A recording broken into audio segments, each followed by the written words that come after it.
chevauchement des semelles, c'est un phénomène qu'on voit souvent dans des chantiers. Après avoir dimensionné un élément comme semelle isolée, l'ingénieur peut se dire que je me rends compte qu'il y a chevauchement à ce niveau, puisque j'ai des semelles ou des colonnes rapprochées, d'autant plus qu'après les dimensionnements, la section de la semelle obtenue, c'est une section peut-être carrée, avec des dimensions soit 2 mètres x 2 mètres, ou bien 1,50 m carré. Alors de l'autre côté également 1,50 m carré. L'espacement entre des colonnes varie peut-être entre 50 ou voire même on peut prendre soit 80 cm. Alors pendant la réalisation de des semelles, il y aura chevauchement. Alors puisque chevauchement, ça veut dire quoi? Ça veut dire qu'il y a une partie de la semelle qui chevauche l'autre semelle qui peut se retrouver soit à gauche tout comme à droite. Alors parmi les éléments qui peuvent faire de manière à ce que l'ingénieur puisse éviter ces phénomènes de chevauchement, alors il est beaucoup plus conseillé de penser à calculer ou dimensionner ce qu'on appelle une semelle sous poteau. C'est-à-dire dès que vous dimensionnez une semelle sous poteau, déjà ça va vous donner une idée claire dans la manière dont vous allez donc armer ou bien je peux dire comment placer les armatures pour que le plan d'exécution ou le plan d'armature soit bien réaliste. Alors dans cette formation les amis, nous allons voir encore une fois de plus ensemble avec vous comment est-ce que je fais pour calculer le semelle que vous voyez ici devant vous. Donc c'est justement ce qu'on appelle une semelle sous poteau. C'est-à-dire vous avez des colonnes, ok, vous avez des colonnes ou des poteaux réalisés sur une même semelle. Ok, donc c'est ce qu'on appelle la semelle sous poteau. Nous allons voir ensemble avec vous comment je fais pour dimensionner cette semelle à la main, bien sûr. Ok, afin d'obtenir le plan d'exécution ou le plan d'armature que vous voyez devant cet écran. Sa particularité est que déjà dans ce plan d'armature, vous voyez que vous avez la possibilité de compter clairement le nombre des cadres ici, et puis le nombre des barres, ainsi que le nombre des nappes. Ok, donc après avoir prédimensionné bien sûr cette semelle, vous avez la base, vous avez la hauteur de la semelle, ainsi que la profondeur justement du fond de fouille.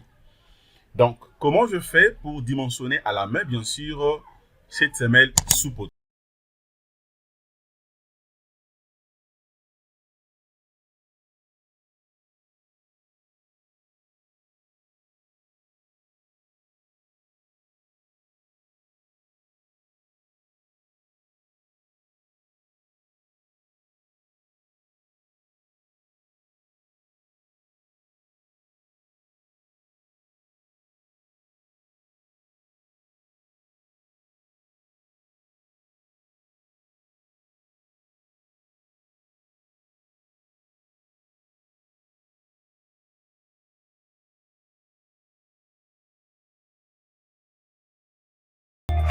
Salut tout le monde.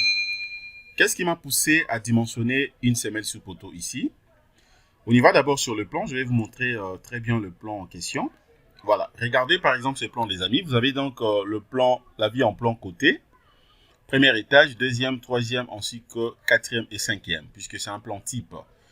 Regardez par exemple ici. Vous allez vous rendre compte qu'il y a deux colonnes rapprochées ici. Donc des colonnes rapprochées ici. De l'autre côté également, vous avez des colonnes rapprochées. OK? Là également, c'est tout près, c'est vraiment proche. Alors c'est un plan type, hein, comme j'avais dit, donc c'est le même plan qu'on avait exploité tout au début. C'est un plan type. Là vous avez dans le vide mezzanine. Alors d'autant plus que c'est un plan type, dans ces projets, j'ai dimensionné en réalité deux types de semelles. On avait vu ensemble avec vous comment calculer et dimensionner une semelle isolée, normale, mais aussi comment dimensionner et calculer une semelle sous poteau. Alors pourquoi une semelle sous poteau? Justement pour éviter le chevauchement des semelles ici, dans des zones où vous avez des colonnes rapprochées. Ok? Alors comment je fais pour calculer ça? C'est vraiment simple, c'est pas compliqué, donc je vais aller même rapidement, puisque c'est vraiment un jeu d'enfant. Alors on y va. Qu'est-ce que je dis ici? La position des éléments porteurs étant rapprochés, ok, nécessite donc un type de fondation adapté à cette situation. C'est comme les cas que je viens de vous montrer tout à l'heure là, puisque les positions ou la position des éléments porteurs sont rapprochés. Afin de très bien remplir son rôle, alors on pourra donc admettre une semelle sous poteau. Voici donc la semelle sous poteau que je vais calculer tout à l'heure. Alors, dans cette semelle sous poteau, vous allez remarquer que là, vous avez donc ça fait donc deux efforts normaux, Ok, là, vous avez l'effort normaux NT1. Et puis, de l'autre côté, l'effort normal NT2. Donc, les deux efforts normaux, donc NT1 et NT2. Alors, de l'autre côté, vous avez justement les dimensions BY, c'est-à-dire ça représente tout simplement la section du fil. Là, vous avez la hauteur HT, hauteur de la semelle. Alors, la base ici, l'excentricité, la cotation d'axe en axe entre deux fils, ça fait donc 1 mètre, donc 100 cm. Et puis de l'autre côté, 80. Là également, vous avez 80. Donc, la base BY, c'est-à-dire le cumul de 2, ça fait 2,60 m. Ok, donc 2,60 m, le BY. Vous avez déjà la dimension de HT, ainsi que le BY min, 50 cm. Donc, comment maintenant je vais faire afin de dimensionner rapidement cette semelle sous poteau? La première des choses, je suis obligé d'abord d'évaluer mes différentes charges. Regardez comment je fais. À ce qui concerne l'évaluation des charges, c'est vraiment simple. L'évaluation des charges sollicitant la semelle sous poteau. Premièrement, je commence avec les poids propres. Le poids propre de la structure a été déjà calculé bien avant, puisque on avait déjà travaillé avec vous. Vous avez vu comment est-ce que j'avais fait pour calculer, évaluer les poids propres du poteau. Donc la valeur qu'on avait trouvée, donc ça fait 8859,38. Alors, je calcule également la charge du poteau, ok, bien sûr, durée des chaussées. Ok, durée des chaussées qui est bien sûr le dernier niveau. Le NT1, alors, sera égal à quoi ici? Donc, sera tout simplement égal à l'effort normal du dernier niveau qui est bien sûr le niveau 6. Ok, donc le NU6 sera égal à N6 plus le poids propre. Ok, ça sera donc le 6 fois les poids propres. Pourquoi les 6 fois poids propres? Le 6, ça représente tout simplement les nombres des niveaux. Les nombres des niveaux. Donc, c'est un bâtiment R plus 5, donc ça fait 6 niveaux. Ok, vous le savez très bien, dans chaque niveau, j'ai donc des sections, bien sûr des colonnes. Alors, si je vais évaluer rapidement le poids propre, ok, de cela, donc ça sera le poids propre tout simplement du niveau fois le nombre des niveaux. Ça fait donc 6. Plus le 5 multiplié par RFPL4DH plus le RFPL4, c'est-à-dire poutre longitudinale 4. Ok? Alors, dès que je valide, vous allez voir que tout est OK là. Et puis là, je remplace directement par ces valeurs. Déjà, le poids propre ici, on avait trouvé 8859,38. Je multiplie par 6. Là, j'ai également 5. Je multiplie seulement par sa valeur. De l'autre côté, je fais la même chose. Et je trouve maintenant NU6 égale à la valeur que vous voyez ici. 51 000, donc ça fait combien? 517 723,9 newtons. OK? Donc, cela revient à dire quoi ici? De l'autre côté, j'ai aussi la valeur de NT1. Ok, donc c'est ça qu'on considère comme la valeur de NT1. Ok, donc ça va de même. Hein? Donc NU6 égale à NT1. Alors, deuxièmement, je valide aussi pour les poteaux, durée des chaussées NTD. Je fais presque la même chose. Donc, j'aurai les poids propres ici, multipliés toujours par 6. Là, maintenant, cette fois-ci, ça sera maintenant les réactions au point G. Ok, PL3 DH multiplié par RG, ainsi de suite. Bien sûr, c'est le poids aussi de longrine. Alors, de la longrine, dès que je calcule, je trouve maintenant le N ici, égale 31, ainsi de suite. Je remplace et puis ça me donne directement la valeur que vous voyez ici. Donc, les amis, ce que je suis en train de vous montrer tout à l'heure, ce sont des calculs qu'on avait déjà fait. Allez-y suivre également la vidéo que j'avais postée, je crois, hier. Vous allez comprendre tout ça sur la fondation. On avait déjà évalué les poids de la longrine. On avait calculé également les poids, justement, les poids propres, okay, des colonnes de chaque niveau. Donc, pour bien comprendre ça, allez-y regarder aussi la vidéo que j'avais postée hier. Vous allez bien comprendre, c'est pas compliqué. Après ça, maintenant, je valide aussi le phi. Là, j'ai déjà la valeur de NT1 ainsi que la valeur de NT2. Maintenant, je calcule aussi le phi, les poids propres du phi. Donc, ça sera, je fais directement la pondération, 1,35, multiplié par 2,20, qui est la profondeur, multiplié par la section, donc 0,40 fois 0,50. OK? multiplié par la masse volumique, 25 000 newtons par mètre cube. Je multiplie ça directement par 2, puisque j'aurai 2. Ok, regardez la configuration ici, donc ça fait 2.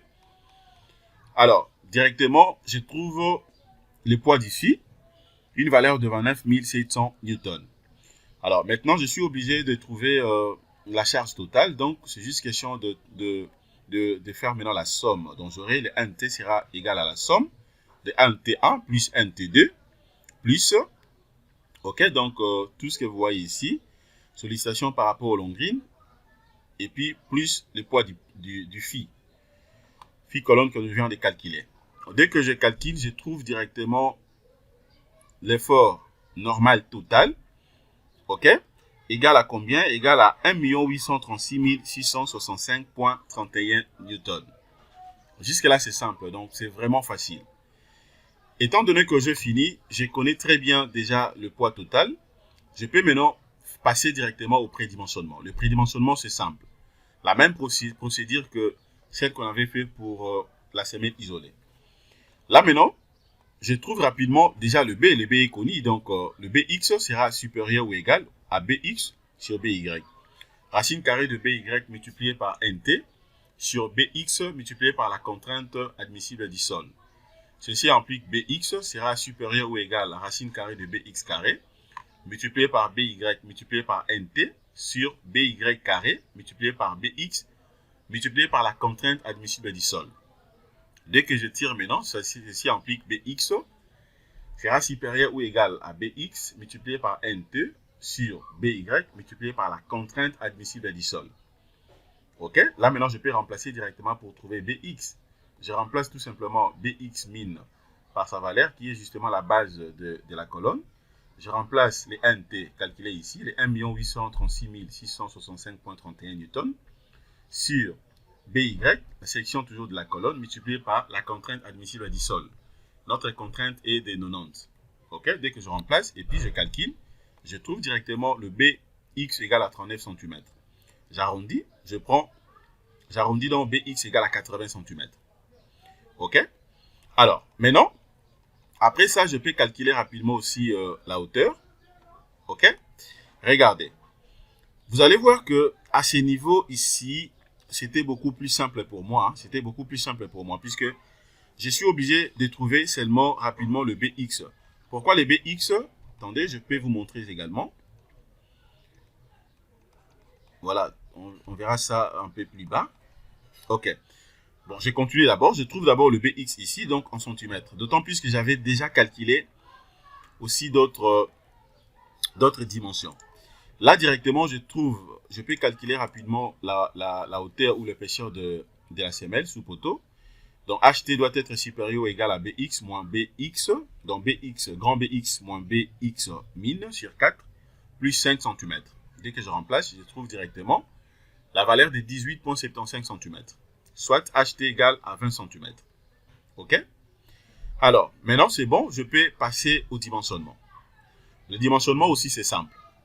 La contrainte sera égale à N. T sur 3,58 plus BX. Dès que je remplace ici, je remplace NT par sa valeur. Je remplace également le BX ici. OK?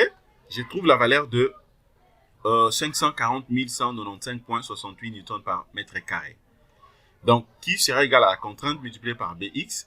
Je calcule, je trouve directement la valeur de 432 456,54 newtons par mètre. Donc, c'est ça maintenant le chargement. Alors, pour essayer un peu d'aller rapide, ce que je fais, c'est quoi? Je pris que la poutre est chargée ici. Je l'ai modélisée rapidement sur Robot Structural Analysis. Et puis, j'ai trouvé directement les réactions d'appui. Ça, c'est simple. Vous savez très bien comment le faire. Le diagramme de moment fléchissant également, c'est simple. OK? Et puis, j'ai trouvé aussi les diagrammes des efforts tranchants. Alors, ça m'a permis maintenant de faire les calculs des armatures. Les calculs des armatures, je commence d'abord en travers. Le moment max calculé, c'est la valeur qu'on avait trouvée là-bas, donc la valeur est là. OK? Alors, le moment fléchissant étant négatif, justement, la section aura donc une base B qui est égale à 160 cm. OK? Pourquoi? Puisque le moment max trouvé ici, c'est un moment négatif. OK? Vous voyez ici, c'est un moment négatif. C'est justement au niveau des appuis. Ok, c'est ça le moment MAD. C'est un moment négatif. Et donc, il faut tenir compte de cela. Alors, maintenant, le FBI, voilà, 11.33. Pour trouver 2, ça sera justement la hauteur HT moins 3. Donc, ça fera 20 moins 3, ça fait 17 cm. J'ai calculé maintenant le moment réduit ici, le mi.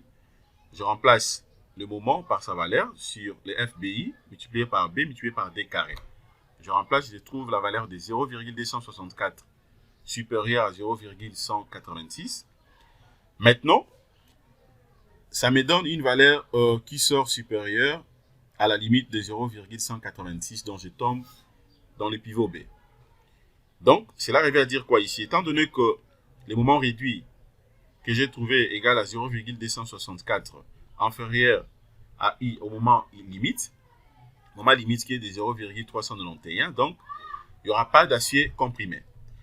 Alors, je calcule maintenant l'alpha ici, ok, la formule que vous connaissez. Je trouve la valeur de 0,391, c'est sympa, et puis ici, je calcule directement et le bras de levier, Y ici, donc alpha multiplié par D, je trouve une valeur de 6,647 inférieure à la hauteur, donc je tombe exactement sur la table de compression. Je calcule aussi Z ici. Ça me donne une valeur de 14 cm.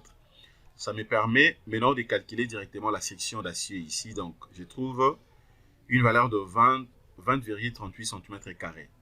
Ce sont de mêmes formules, là, donc là, je fais que remplacer. Alors, et après, maintenant, regardez ce que j'obtiens. Pour une section de 31,4 cm², donc je trouve 10 barres de 20. Calculons maintenant l'armature transversale. Le diamètre sera égal à quoi? Le diamètre transversal doit être supérieur ou égal au diamètre longitudinal sur 3. Ça sera 20 sur 3, ça me donne une valeur de 6,66 mm. J'arrondis, prenons donc 8 mm, barre de 8. Écartement, le ST doit être inférieur ou égal au moment dont M min, donc sera égal à 0,9 multiplié par 2. Dès que je remplis, je trouve un espacement de 15,3 cm. J'arrondis par défaut, soit 15 cm. Or, nous le savons très bien, 1 mètre égale à 100 cm, donc je prends 100 cm divisé par 15 cm. Ça me fait 6,66, soit 7. D'où j'aurai donc 7 barres de 8 pm, donc par mètre.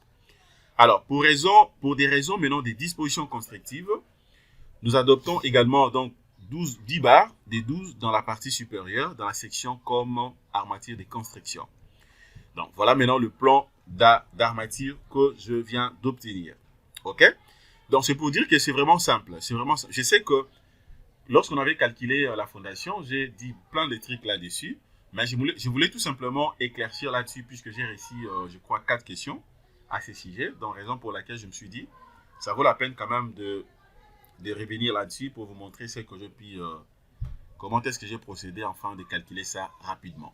Et là, vous avez le plan d'armature. Donc, ça représente tout simplement les cadres. De l'autre côté, vous avez donc la section, donc BY égale à 50 cm. OK? Nombre de cadres ici, donc 7 barres de 8. PM, espacement, ça sera donc de 15 cm. Là, vous avez donc 10 barres de 20. La base BY égale à 260, donc 2,60 m. De l'autre côté, dans sa partie supérieure, vous aurez également 10 barres de 12 comme armature de construction. Donc, voilà les amis, ce que je voulais vous montrer concernant cette petite formation. J'espère que vous avez aimé. Merci de votre disponibilité. Excellente soirée. Au revoir.